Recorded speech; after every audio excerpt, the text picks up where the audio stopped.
first, taking you out to California as Governor Gavin Newsom holding this event virtually, talking about Prop 50, that being about the redistricting effort in his state, the Golden State, a counterbalance to what we saw in Texas, saying we're now talking on Prop 50. Volunteers have had the November 4th election. They're also teasing a special guest, surprise guest. Let's listen into this here on Live Now from Fox.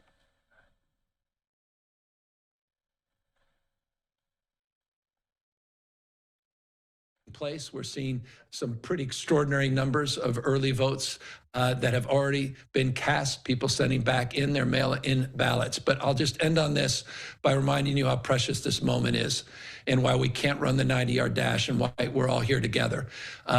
Because we have work to do in the next few weeks. It's a special election after all. It's all going to be about turnout. And I'll just remind you of who turned out when we kicked off this campaign, because it really reinforced the chilling nature of the stakes. We could talk about January 6th and President of the United States trying to light democracy on fire, trying to wreck this country. But we're seeing it happen in real time, on an hourly, not even daily basis, it seems, with new news that comes out the White House and the president's mouth on Truth Social. But for me, the chill was being there at the Democracy Center with 2 U.S. senators, a dozen members of Congress, hundreds of community leaders, many of you perhaps that are joining today that were there, at the sacred site down in Little Tokyo in Los Angeles, where we were interning the Japanese, where they were being bussed. And Donald Trump sent out someone who's become a familiar face, this guy Bovino from Border Patrol, with masks on. Masked men showed up right in front of the rally before we kicked off to intimidate and chill free expression, to intimidate people from walking into our event. A poor soul, guy selling strawberries, was collateral damage, who happened to be in the area. He was just released. He disappeared. He was just released. I said it a few months ago when 4,000 National Guard were federalized, 700 active duty Marines were sent to the second largest city in the United States, not overseas, that this was a preview of things to come. And you're going to likely see members of our military in and around polling booths and voting places all across this country. Well, I would say the same about ICE and Border Patrol. And I say that soberly with the expectation we'll be seeing those images here in San Francisco in a matter of days, like we're seeing in Chicago and Portland and all across this country. And so, again, forgive the long-windedness. I just want to reinforce the sobriety of which we convene and the nature of this moment. And just end on this. You have the power. You have the power with Prop 50. You have the power to restore checks and balances. You have the power to stand up to people, stand up for people that have been bullied and threatened by this administration. You have the power to save our democracy. And so I'm grateful to all of you for exercising your voice, for recognizing you can shape the future. The future is not something to experience, it's something to manifest. It's our decisions, not conditions. And it's my honor now to introduce someone who understands that better than anybody, that understands, yes, I'll say it, change that starts bottom up. Self-organizing communities, people coming together across their differences, recognizing they have voice, they have choice, and someone that needs no introduction, but someone that has introduced us the term hope and optimism, that's not just a dreamer, but a doer, someone that gets it and gets things done. It's my honor to introduce President Barack Obama. Thanks, Gavin. And thank you, everybody who is not just on this call, but more importantly, doing the work. I am going to be very brief.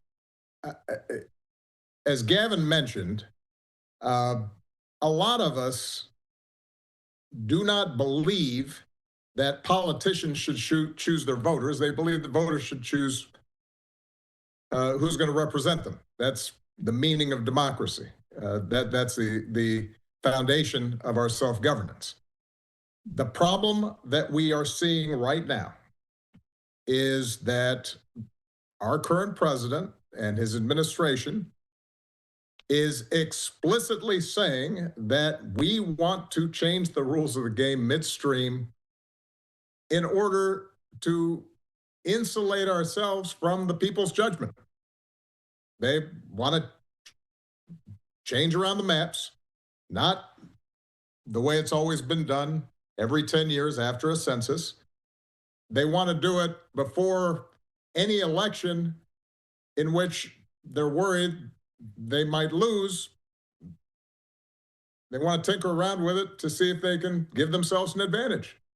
And it's brazen. They're not pretending that there's some other rationale to it. They're simply doing it because they think they can. And in those circumstances, I could not be more appreciative of the work that Governor Newsom and the people of California are doing and saying, stop.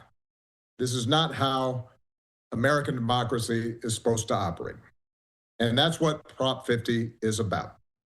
And it has critical implications, not just for California, but for the entire country. The essence of Prop 50 is to say that if you are going to play that game, then we are going to try to counteract that abuse of the system. And as a consequence of California's actions, we have a chance at least to create a level playing field in the upcoming midterm elections. As important is the mechanism that Gavin put into place, which says that when we are finished with this monkey business that we're seeing in Texas and Carolina and Missouri and potentially Indiana, when we're not seeing that kind of behavior out of not just the president, but his enablers, then California will revert back to an independent commission that is doing things the way it's supposed to be done, which is have an objective system that allows voters to make their decisions each and every election in a way that is fair and nonpartisan. So I think that it is important for all of you to understand that what's at stake here is not simply, how many delegates from Democratic Party or Republican Party are elected in 2026. There's a broader principle at stake that has to do with whether or not our democracy can be manipulated by those who are already in power to entrench themselves further, or whether we're going to have a system that allows the people to decide who's going to represent them. And we're going to continue this extraordinary experiment that is about to be 250 years old. So, as Gavin said, the only way this works, though, is if we have folks on the ground who are doing the work. We can have terrific leadership. We can have wonderful elected officials who have good ideas and want to move things forward, but none of that will make a difference unless we are able to reach millions of people. And the best way to reach them is through the work that you're doing. So I am so appreciative of the time that you're putting in, the effort that you're putting in, the hard work that you're putting in to make sure that Prop 50 passes. And when it passes, I am confident that that's going to send a message of hope across the country.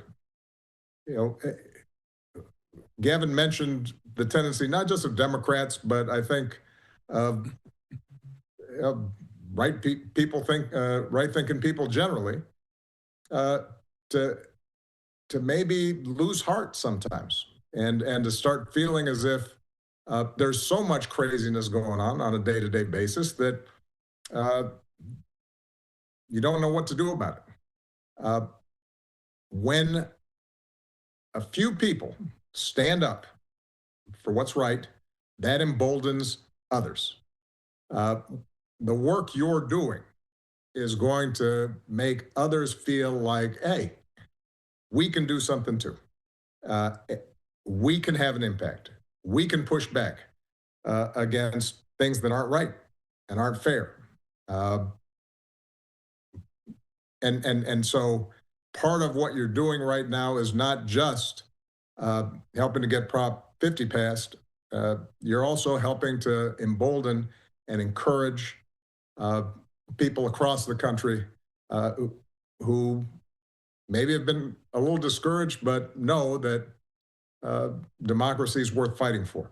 And so thank you for that. I look forward to seeing a good outcome coming out of California.